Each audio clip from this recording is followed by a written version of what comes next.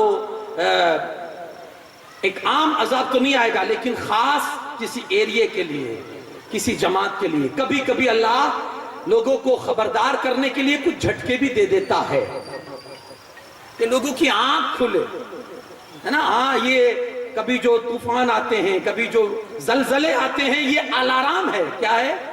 جی ہاں، وہ اللہ بجا کے دکھاتا ہے۔ حضرت عائشہ نے نہیں پوچھا تھا حضور علیہ السلام سے یہ زلزلے کیوں آتے ہیں، تو حضور فرماتے ہیں جب کوئی آدمی جاگتے ہوئے بے خبر ہو جائے تو اس کو جھنجھوڑ کر کہا جاتا ہے یار کہاں کھڑا ہے، دیکھ تو صحیح کیا ہو رہا ہے۔ تو ایسے اللہ بھی جب قوم پھٹک جاتی ہے، بالکل غفلت کا پردہ ان کی نگاہوں پر پڑ جاتا ہے، تو اللہ زمین کو ہلا کر ان کو جھنجھوڑتا ہے، کہاں جا رہے ہو۔ ایک عام عذاب اب نہیں آئے گا، حضور کی رحمت کا یہ حصہ ہے۔ تو جیسے مسلمانوں پر رحمت ہے، ایسے کافروں پر بھی۔ میں نے ایک واقعہ پڑھا بڑا، رسول پاک صلی اللہ علیہ وسلم کی رحمت کا وہ حصہ آپ دیکھیں۔ مدینہ پاک میں اللہ کے رسول صلی اللہ علیہ وسلم نے دیکھا ایک خاتون ہے کہ جو ماری پھر رہی، کبھی ادھر کبھی ادھر بھاگ رہی، کبھی ادھر بھاگ رہی ہے۔ اس بھاگنے میں اس کا دوپٹہ سر سے نیچے گر گیا، اسے احساس نہیں ہے، وہ ادھر سے ادھر بھاگ رہی ہے۔ اللہ کے رسول صلی اللہ علیہ وسلم کی نظر پڑی تو حضور نے فرمایا کون عورت ہے جو بغیر دوپٹے کے اس طرح ادھر سے ادھر بھاگ رہی ہے؟ عرض کی گئی یا رسول اللہ صلی اللہ علیہ وسلم اس کا بیٹا گم ہو گیا ہے۔ تو ممتا کی ماری اپنے بیٹے کی تلاش میں بھول گئی ہے کہ اس کا دوپٹہ اس کے سر پر ہے بھی یا نہیں۔ اس زمانے کی وہ عورتیں جو کافرہ ہوتی تھی لیکن سر پہ دوپٹہ اپنی زینت سمجھتی تھی، سر پہ دوپٹہ اپنی زینت سمجھتی تھی کہ سروں پر دوپٹہ رہنا یہ بھی ایک خوبصورتی ہے، زینت ہے۔ آج عجیب حال ہے ہم امت مسلمہ کا کہ آج گلوں اور گردنوں پر دوپٹہ فیشن بن چکا ہے۔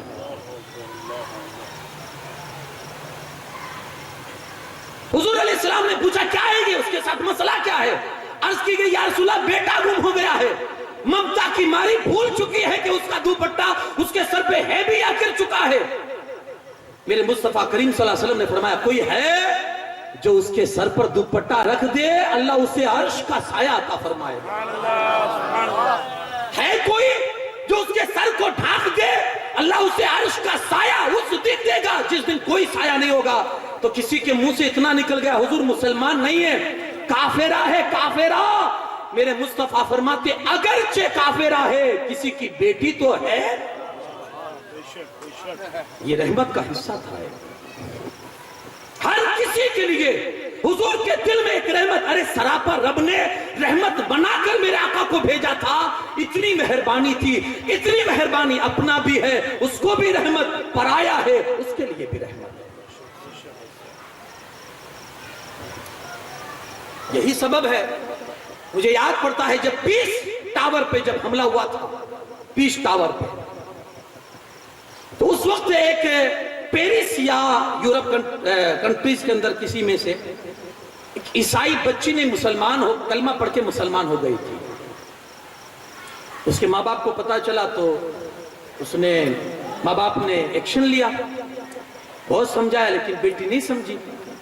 تو ماں باپ نے اب دوسری طرح سے سمجھانا شروع کیا، بیٹی تو نے اس مذہب کو قبول کیا ہے جس مذہب کے ماننے والے دہشت گرد ہوتے ہیں،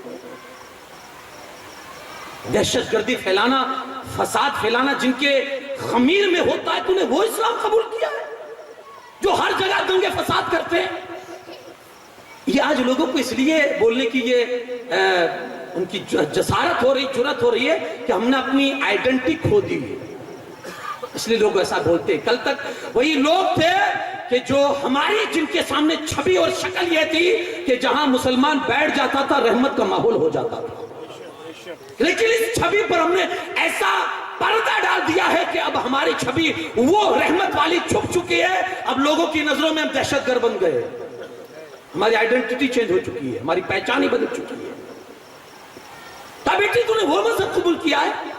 بیٹی بار بار تانے سنتی تھی، بار بار ماں باپ سے تانے سنتی تھی، اور باپ نے کہا بیٹی دیکھا تو نے وہ پیس ٹاور پر حملہ ہوا ہے، یہ مسلمانوں ہی نے کیا ہے، یہ دہشت گردی انہی لوگوں کی ہے.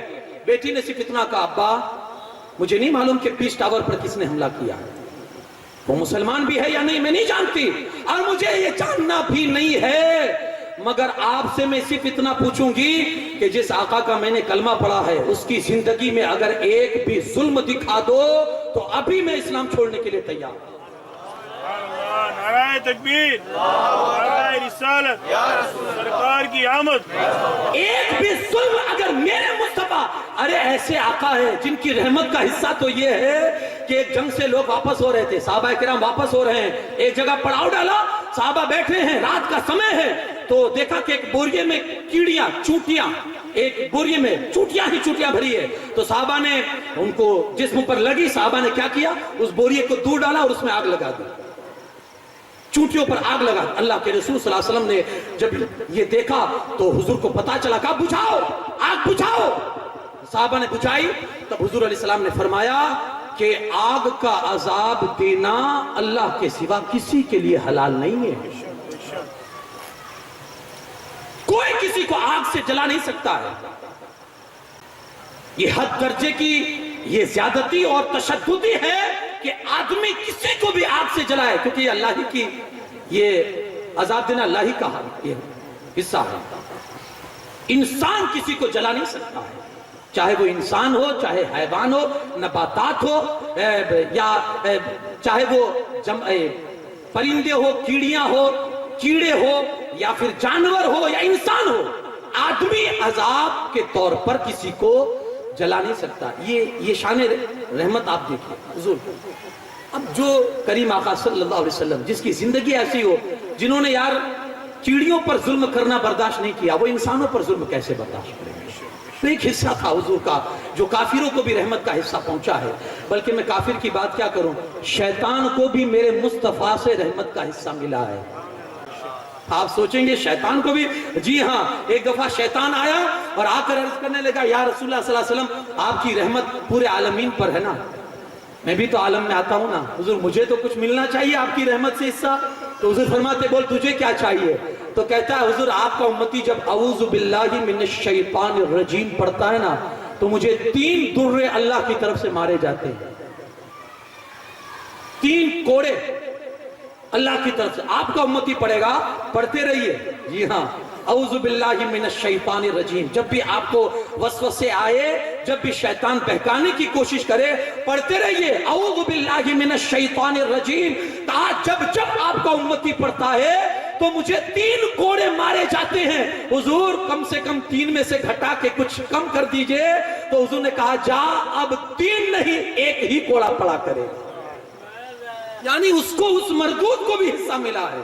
ہم تو اس آقا کے غلام ہے, امتی ہے. اگر ہم صحیح معنوں میں اپنے مصطفیٰ کریم کے بن جائے تو ہمیں رحمت کا کتنا حصہ حاصل ہو جائے. سبحان اللہ, سبحان اللہ, بے شک, بے شک. جانوروں نے پایا, جی ہاں, بلکہ کئی ایسی روایت ہے کہ جب آقا اس کا مالک جانور پر ظلم کرتا تھا نا, تو وہ آ کر اپنی داستان رسول اللہ کے قدموں پر سر رکھ کر سناتے تھے. ایک اونٹ کسی بگیچے میں پاگل ہو گیا, لوگ جانا پسند نہیں کرتے تھے کہ اب اس کے پاس کیسے جایا جائے. اونٹ, دیکھیے اونٹ میں بڑی طاقت ہوتی ہے. جب ہاتھی پاگل ہوتا ہے نا تو اس کو کنٹرول کرنے کے لیے اونٹ کو لایا جاتا ہے. جی ہاں, ابھی تک ہم سمجھتے تھے ہاتھی بڑا پاورفل ہوتا ہے, لیکن ہاتھی سے بڑھ کر طاقت اونٹ کے پاس ہوتی ہے. ہاتھی کو کنٹرول کرنے کے لیے اونٹ کو لایا جاتا ہے. تو جب اونٹ آؤٹ آف کنٹرول ہو تو پھر اس کی حالت کیا ہوگی. پاگل ہوا, صحابی دوڑے ہوئے اللہ کے رسول صلی اللہ علیہ وسلم کی بارگاہ میں حاضر ہوئے, یا رسول اللہ صلی اللہ علیہ وسلم اونٹ پاگل ہو چکا ہے اور بڑی بے دردی کے ساتھ لوگوں کے پیچھے بھاگ کر انہیں تکلیفیں دے رہا ہے. آقا کریم صلی اللہ علیہ وسلم فرماتے, کہاں ہے؟ کہا حضور میرے بگیچے میں. حضور تشریف لے گئے, اونٹ کو دیکھا تو حضور اس کی طرف آگے بڑھے. صحابی نے حضور کے دامن کو پکڑا, یا رسول اللہ صلی اللہ علیہ وسلم آپ کو تکلیف نہ پہنچا دے, مت جائیے. حضور نے کہا چھوڑیے, وہ اونٹ جانتا ہے کہ سامنے کون آ رہا ہے. جی ہاں, انسان ہم نے یار پہچانا ہی نہیں ہے, ورنہ جس نے پہچانا ہے نا تو وہ پتھر ہو کر بھی کلمہ پڑھتا تھا. جس نے پہچانا ہے تو وہ سوکھی لکڑی ہو کر بھی میرے مصطفیٰ کی بارگاہ میں صلاۃ و سلام عرض کرتی تھی. ہم نے تو جانا ہی کب ہے, بند مٹھیوں میں بھی کلمہ پڑھا گیا ہے. سبحان اللہ سبحان اللہ. ہم نے پہچانا ہی نہیں. اسی لیے تو اعلیٰ حضرت کہتے انہیں جانا انہیں مانا نہ رکھا غیر سے کام للہ الحمد میں دنیا سے مسلمان. سبحان اللہ سبحان اللہ. جانو تو صحیح کیا ہے وہ رسول, تو پھر مان جاؤ گے. جب جان جاؤ گے تو پھر مان جاؤ گے. جانو کیا ہے وہ مصطفیٰ. حضور جانے لگے, صحابی نے روکا, حضور نے کہا چھوڑو جانے دو مجھے. اب سارے صحابہ ڈرے ہوئے ہیں کہ پتہ نہیں اونٹ کیا کر ڈالے گا حضور کے ساتھ. جیسے ہی میرے آقا اونٹ کے قریب پہنچے نا تو اس نے اپنی گردن جھکا کے قدموں پہ رکھ سبحان دی. اللہ سبحان اللہ. حضور نے کان پکڑ کر اٹھایا, کیا مسئلہ ہے تیرے ساتھ؟ تب اس نے اپنی داستان غم, اپنی دکھ بھری داستان میرے آقا کو اپنی زبان میں سمجھا دی. وہ جانتا تھا کہ میری زبان ان لوگوں کی زبان سے الگ ہے, لیکن یہ بھی جانتا تھا کہ بیان کس کے سامنے کر رہا ہوں. بے شک بے شک. تو اس نے بیان کر دیا. اللہ کے رسول صلی اللہ علیہ وسلم نے فرمایا اس کا مالک کون ہے؟ مالک سامنے آیا. کہا یہ شکایت کرتا ہے کہ تم کام زیادہ لیتے ہو اور اس کو کھانا کم دیتے ہو, اس کو کھلاتے کم ہو. اس کی جو شکایت ہے اس کو آپ سنو, اور اس کا جو کھانا ہے اس کو برابر دو, اور کام بھی اس سے کم لیا کرو. یہ سیرت کا حصہ آپ پڑھیں گے, آپ کو حیرت ہوگی. اللہ کے رسول صلی اللہ علیہ وسلم جانوروں کے حوالے سے جو ہمیں تاکید فرمائی کہ کسی جانور کو پیاسا نہ باندھا جائے. ارے یار ذبح بھی کرنا ہونا تو حضور فرماتے پہلے چارہ دے دو, پانی پلا دو, اس کے بعد ذبح کرو. ذبح کرنے سے پہلے چھری اس کے سامنے تیز نہ کرو, کند چھری سے اس کو ذبح نہ کرو کہ وہ تکلیف میں ہوگا, اسے تکلیف پہنچے گی. اتنی رحمت جانوروں کے ساتھ, یہ حصہ ہے صرف اور صرف اسلام مذہب کا. سبحان اللہ سبحان اللہ. اور یہ رحمت ہے صرف اور صرف رحمت للعالمین صلی اللہ علیہ وسلم کی. جانوروں کے ساتھ ایسی رحمت. ذبح کرنا ہے, پانی دے دو, چارہ دے دو, چھری بھی تیز کر کے ذبح کرو کہ زیادہ دیر تک وہ تڑپ نہ سکے. درختوں کے ساتھ اللہ کے رسول صلی اللہ علیہ وسلم فرماتے ہیں پھلدار درخت کو مت کاٹو, جو لوگوں کے لیے فائدہ پہنچاتا ہے, جو راستوں پہ جو بڑے بڑے جھاڑ اگے ہیں انہیں مت کاٹو, کہ ہو سکتا ہے کوئی مسافر گزرے گا تو آرام کرنے کے لیے اس کو سایہ چاہیے ہوگا, تو اس کو ضرورت ہے, اس لیے مت کاٹو. ہاں جو راہ میں لوگوں کے لیے رکاوٹ بنے ان درختوں کو کاٹ دو, اللہ پاک تمہیں صدقے کا ثواب عطا فرمائے. سبحان اللہ سبحان اللہ. یہ رحمت یہ درختوں کے ساتھ, یہ جانوروں کے ساتھ, انسانوں کے ساتھ, پرندوں کے ساتھ, چرندوں کے ساتھ, حتیٰ کہ اس دور میں جب غلام کو منحوس سمجھا جاتا تھا اور اس کی کوئی ایک اس کا اسٹیٹس تھا ہی نہیں سماج میں, وہ نہ کے برابر ہوتا تھا. غلام مطلب وہ پیر جوتی کی ٹھوکر, غلام کا مطلب یہی ہوتا تھا. لیکن میرے آقا صلی اللہ علیہ وسلم کی بارگاہ میں غلام تھے جن کو زمانہ زید بن حارثہ کہتا ہے. سبحان اللہ سبحان اللہ. زید بن حارثہ یہ گم ہو گئے تھے اور لوگوں نے ان کو غلام بنا کر بیچ دیا تھا, تو غلامی میں ان کے مقدر کا ستارہ چمکا تو یہ رسول اللہ صلی اللہ علیہ وسلم کی غلامی میں آ گئے. سبحان اللہ سبحان اللہ. ان کے باپ کئی سالوں سے ڈھونڈ رہے تھے, ڈھونڈتے پتا چلا کہ مدینہ طیبہ میں زید بن حارثہ یا مکہ المکرمہ میں زید بن حارثہ ہے. تو باپ ڈھونڈتے وہاں آئے, بیٹے سے ملے, بیٹا بغلگیر ہو گیا, خوب روئے, کہا بیٹا زمانہ ہو گیا تجھے تلاش کرتے کرتے, آج ملا ہے, میری تو معراج ہو چکی ہے. تو پھر اللہ کے رسول صلی اللہ علیہ وسلم کی بارگاہ میں لے گئے اور عرض کرتے یا رسول اللہ صلی اللہ علیہ وسلم یہ میرا بیٹا ہے اور میں اسے لینے کے لیے آیا ہوں, بتائیے آپ کتنی قیمت لیں گے اس بیٹے کے لیے. اللہ کے رسول صلی اللہ علیہ وسلم فرماتے ہیں اگر زید تمہارے ساتھ جانے کے لیے تیار ہے تو مجھے کچھ بھی رقم نہیں چاہیے, جاؤ مفت میں لے جاؤ. زید بن حارثہ نے جب حضور علیہ السلام کا یہ حکم سنا, حضور کے چہرے کو دیکھا اور باپ سے کہتے ابا ایسی آزادی سے تو, ایسی ہزاروں آزادی سے اس رسول کی بارگاہ کی غلامی بہتر ہے. سبحان اللہ سبحان اللہ. اور وہ آپ نے اس انداز میں وہ کہا تھا کہ جس کو اعلیٰ حضرت نے کہا تیرے ٹکڑوں پہ پلے غیر کی ٹھوکر پہ نہ ڈال, جھڑکیاں کھائے کہاں چھوڑ کے صدقہ دے. سبحان اللہ سبحان اللہ. یا رسول اللہ پڑے رہنے دے, یہ ٹکڑے ہماری زندگی کے لیے, ہمارے مقدر کو سنبھالنے کے لیے کافی, یہاں سے اب نہیں جا سکتے. زید بن حارثہ نے انکار کر دیا, ابا بس میں یہاں سے نہیں, بس یہی زندگی کی معراج ہے, یہی پڑھا رہا ہوں, زندگی کی انت ہو جائے, زندگی کا آخری حصہ ختم ہو جائے. باپ نے جب یہ محبت دیکھی تو الوداع کہتے ہوئے نکل گئے. لیکن جب حضور علیہ السلام نے اپنے غلام کی عقیدت دیکھی تو پھر حضور نے ان کو آزاد کر کے اپنا منہ بولا بیٹا بنا لیا. سبحان اللہ بڑا مقدر زید بن حارثہ کا. پھر وہی زید بن حارثہ ان کے گھر پہ جب اسامہ ابن زید پیدا ہوئے تو تاریخ اسلام نے یہ نوٹ کر کے رکھا ہے اپنے صفحات پر, اور آج بھی اسلام کا اتہاس گواہ ہے. ایک کاندھے پر امام حسن ہوتے تھے تو دوسرے کاندھے پر غلام زید بن حارثہ کے بیٹے اسامہ ہوا کرتے تھے. سبحان اللہ سبحان اللہ. غلامیت کو جہاں ذلت کی نظروں سے دیکھا جاتا تھا, میرے آقا نے اسی غلام کے بیٹے کو اپنے کاندھے پر بٹھا کر زمانے کو بتایا کہ بیٹا اور غلام برابر ہے. یہ اس دور کی بات ہے. نبی پاک صلی اللہ علیہ وسلم سے غلاموں کو جو حصہ ملا, اللہ اکبر. اسی طرح سے آپ کی رحمت کا حصہ عورتوں کو, میں نے بیچ میں عرض کیا تھا اسلام سے پہلے عورتوں کی کیا حالت تھی اور انہیں کس طرح سے عورتوں کو کس طرح سے دیکھا جاتا تھا, عورتوں کے ساتھ کیسی زیادتی کی جاتی تھی. یہ نبی رحمت صلی اللہ علیہ وسلم کی رحمت کا حصہ ہے. حضور تشریف لائے تو عورت کو جینے کا حق دے دیا. ایسی عزت کی کہ وہ بڑھیا خاتون جو چل نہیں سکتی ہے لکڑی کے سہارے, نبی پاک صلی اللہ علیہ وسلم صحابہ کی جھرمٹ میں بیٹھے ہوئے ہیں, بڑھیا لکڑی کے سہارے آ رہی ہے. جیسے ہی نظر میرے مصطفیٰ کی اس بڑھیا پر پڑتی ہے, حضور کھڑے ہو جاتے ہیں, اپنی جگہ کو خالی کر دیتے ہیں. وہ مائی آگے بڑھتی ہے, میرے مصطفیٰ ان کا استقبال کر کے اپنی جگہ پر ان کو بٹھاتے ہیں. اور جب وہ کچھ دیر باتیں کرنے کے بعد جب اٹھ کے جانے لگتی ہے تو دور تک انہیں چھوڑنے جاتے ہیں.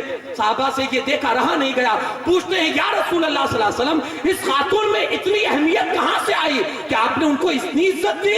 میرے آقا فرماتے ہیں یہی خاتون تو وہ ہے جس نے بچپن میں مجھے دودھ پلایا, دائی حلیمہ ہے. تب لوگوں کی نظروں میں آیا کہ عورت کا مقام کیا ہوتا ہے, ماں کی عظمتیں کیا ہوتی ہے. کل تک جو ماں سے شادیاں رچاتے تھے, آج میرے مصطفیٰ کی رحمت نے ان کو بتا دیا یہ ماں عزت کی جگہ ہے. اگر تم نے اس کے مرتبے کو سمجھ لیا تو اللہ اس کے قدموں میں تمہارے لیے جنت رکھ دے گا. یہ مقام حضور نے بتایا. عورتوں پر, بچوں پر رحمت کا جو حصہ ہمارے نبی نے دیا ہے. ایک حدیث میں نے شاید آپ کو سنائی ہو, حضور علیہ السلام فرماتے ہیں میرا دل بڑا کرتا ہے کہ نماز لمبی کروں, میرا دل بڑا کرتا ہے کہ نماز لمبی پڑھاؤں. کیونکہ نماز میں جب تک بندہ ہوتا ہے نا تو جیسے تکبیر کر کے اللہ اکبر کہہ کے کھڑا ہوتا ہے نا, اس کے سر سے اللہ تک یعنی بارگاہ خداوندی تک, اس کے سر سے لے کر بارگاہ خداوندی تک نور کا ایک سما بن جاتا ہے. سبحان اللہ سبحان اللہ. جب تک نماز میں رہے گا نا اللہ کے نور کی برسات اس پر برستی رہے گی. تو یہ نماز حضور فرماتے میرا دل بڑا کرتا ہے نماز لمبی کرو. لیکن جب آس پاس سے اڑوس پڑوس سے جب کسی بچے کے رونے کی آواز آ جاتی ہے, میں نماز مختصر کر دیتا ہوں کہ اس کی ماں کہیں نماز میں پیچھے نہ ہو اور اس کی ماں کو جانے میں دیر ہو جائے اور بچے کو زیادہ تکلیف, اس کو تکلیف سے بچانے کے لیے اللہ کا فرض نماز کو مختصر بنا دیتا ہوں. شاید ہم دنیاوی معاملات میں مختصر نہیں ہوئے کبھی, ہم نے نماز کو تو مختصر نہیں, ہم نے دنیا کے معاملات کو, اپنے یہاں شادی ہوتی ہے نا تو ہم رات کے 3 بج گئے نہیں دیکھتے. شادی ہے یار 2 دن کی تو بات ہے, نہیں سوئیں گے کون سے مر جائیں گے. حضور کی ذات اقدس ایک جو رحمت ہے نا, تو حضور کا یہ پیغام بھی ہمارے لیے ہے. من لم یرحم صغیرنا ولم یعقر کبیرنا فلیس منا. جو ہمارے چھوٹوں پر رحم نہیں, جو ہمارے بڑوں پر رحم نہیں کرتا اور چھوٹوں پر شفقت نہیں کرتا, حضور فرماتے وہ ہمیں سے ہے ہی نہیں. جس کے دل میں رحم نہیں وہ مصطفیٰ کی سیرت پر نہیں, حضور کے اسوا پر نہیں. یار مومن ہے تو مومن کے دل میں تو رحم ہونا چاہیے.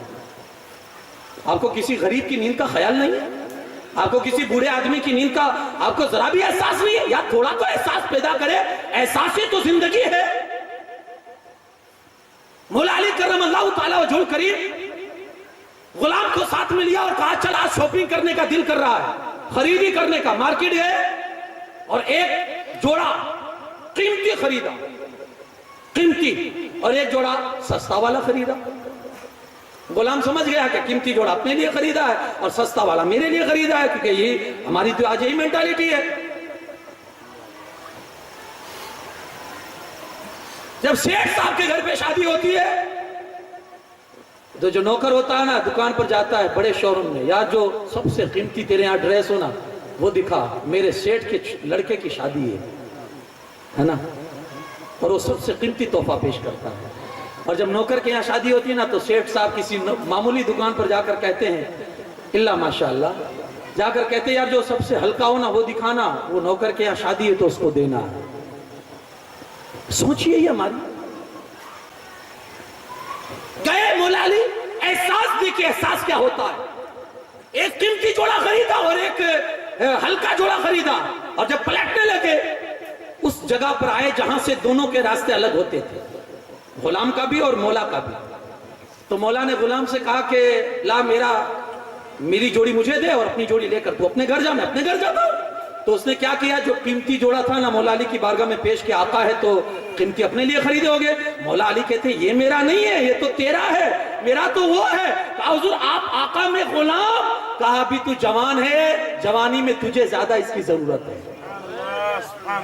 صرف احساس بتانا چاہتا ہوں، یہ احساس ہم نے کسی کا احساس نہیں کیا، ہمیں کسی کی نیند کا احساس نہیں ہے. ہمارے اور تمہارے آقا صلی اللہ علیہ وسلم ہم پر کتنی نماز فرض ہے یار؟ پڑھتے نہیں بولیے تو صحیح، 5 وقت.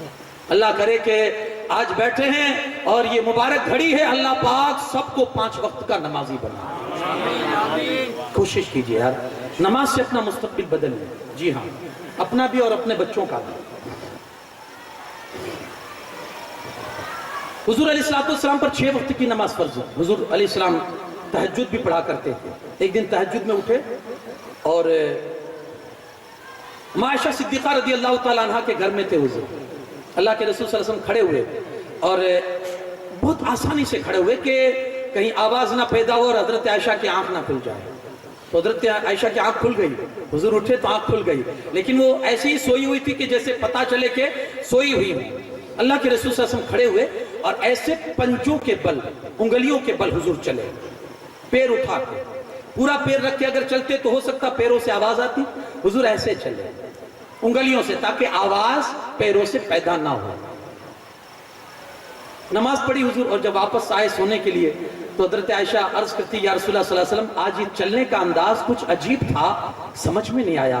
اللہ کے رسول صلی اللہ علیہ وسلم فرماتے ہیں عائشہ تو سوئی تھی نا تو مجھے احساس ہوا کہ کہیں تیری نیند نہ اڑ جائے نا، تو اس لیے میں اس طرح سے چلتا تھا. نبی ہو کر بیوی کا احساس کر رہے ہیں، ہم مسلمان ہو کر اپنے بھائی کا احساس نہیں کریں گے. ہمارے تو اب وہ ڈی جے سسٹم پتہ نہیں یہاں ہے یا نہیں، جلوس بھی ہمارے محفوظ نہیں رہے ہے نا. پتہ نہیں ہم کس کو سنانا چاہتے ہیں یار. جس کی بارگاہ میں کھڑے ہوتے ہیں نا اس کے کانوں کی طاقت کا حال یہ ہے کہ ہم یہاں سے پکارے وہاں وہ سنے.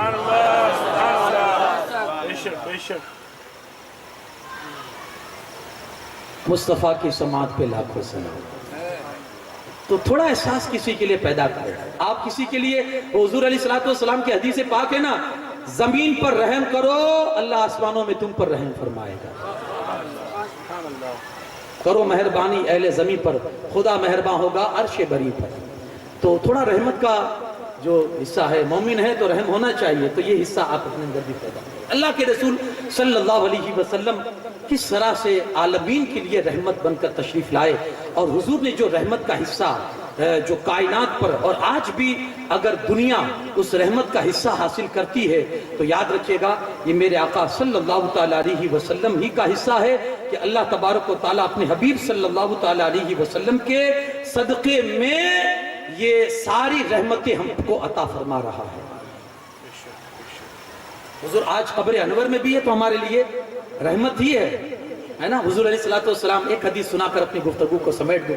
اللہ کے رسول صلی اللہ علیہ وسلم فرماتے ہیں میری ظاہری حیات بھی تمہارے لیے رحمت ہے اور میرا وصال بھی تمہارے لیے رحمت ہے. حضور کی ظاہری حیات، جب تک حضور ظاہری حیات سے تھے تب بھی رحمت تھے، اور وصال کرنے کے بعد بھی حضور رحمت ہے.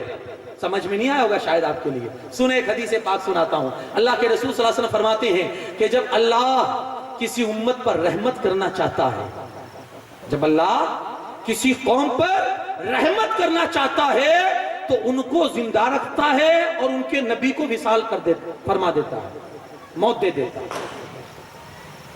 آپ سمجھے، اللہ جب کسی قوم پر رحمت نازل فرمانا چاہتا ہے تو قوم کو زندہ رکھتا ہے، لیکن ان کے نبی کو موت دے دیتا ہے۔ کیوں؟ تاکہ یہ نبی آگے جا کر ان کے لیے تیاریاں کرے، یہ نبی آگے جا کر ان کے لیے تیاریاں کرے۔ تو ہمارے آقا جب تک ہمارے ساتھ ظاہری حیات کے ساتھ تھے تب بھی رحمت ہے، اور آج اگر قبر انور میں ہے تب بھی ہمارے لیے رحمت ہے۔ حدیث پاک نہیں ہے، آپ نے سنی ہوگی، اللہ کے رسول صلی اللہ علیہ وسلم فرماتے ہیں کہ آج بھی میرے امتیوں کے نامہ اعمال میری بارگاہ میں قبر انور میں پیش ہوتے ہیں۔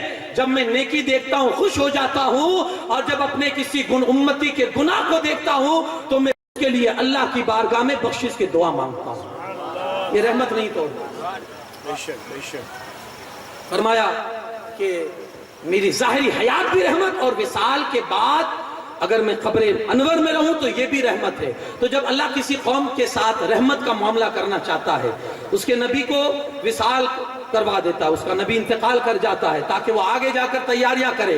لیکن جس قوم پر عذاب برسانا چاہتا ہے نا، نبی کو زندہ رکھتا ہے اور قوم پر عذاب ڈال کے قوم کو تباہ برباد کر دیتا ہے۔ جائے پچھلی امتوں میں جائیے، نبی زندہ ہوتے تھے، دعا کی مولا تباہ برباد کر دی، قومیں تباہ ہو گئی، برباد ہو گئی۔ تو ہم سے پہلے حضور علیہ السلام جو تشریف لے گئے تو یہ ہمارے لیے رحمت ہی ہے کہ قبر انور میں، بلکہ رسول پاک صلی اللہ علیہ وسلم، آپ جانتے ہوں گے کہ جب قبر میں مردہ جاتا ہے تو 3 سوال ہوتے ہیں، وہاں بھی سمجھ لیجئے جو تیسرا سوال ہوتا ہے اور حضور علیہ السلام کے چہرے کی زیارت ہوتی ہے تو یہ امتیوں کے لیے سراسر رحمت ہی رحمت ہے۔ حضور کا دیدار ہو جائے قبر انور میں تو یہ رحمت نہیں تو اور کیا ہے۔ تو یہ قرآن کا جو یہ قرآن کی آیت کریمہ ہے، وَمَا أَرْسَلْنَاكَ إِلَّا رَحْمَةً لِّلْعَالَمِينَ، محبوب ہم نے آپ کو ساری کائنات کے لیے رحمت بنا کر بھیجا۔ جو پہلے تھے رحمت حصہ پا رہے تھے وہ بھی حضور ہی کی رحمت تھی، جو اب پا رہے ہیں وہ بھی حضور ہی کی رحمت کا حصہ ہے، اور صبح قیامت تک بلکہ میدان محشر میں بھی لوگوں کو رسول اللہ کی رحمتوں کے نظارے نظر آئیں گے۔ کسی کو حوض کوثر سے پکڑ کے جنت میں لے جانا، کوئی جہنم میں جا رہا ہوگا تو اسے پکڑ کر اللہ کی بارگاہ میں لا کر اس کی بخشش کروانا، یہ رحمت نہیں تو اور کیا۔ اللہ پاک حضور کی رحمت کا حصہ ہمیں ہمیشہ عطا کرتا رہے، اور حضور ہی کی رحمت میں زندہ رکھے، حضور ہی کی رحمت میں موت نصیب فرمائے، اور القیامت کے دن بھی رسول اللہ کی رحمت کا سایہ ہم سب کو عطا فرمائے۔ وَمَا عَلَيْنَا إِلَّا الْبَلَاغُ۔ السلام علیکم۔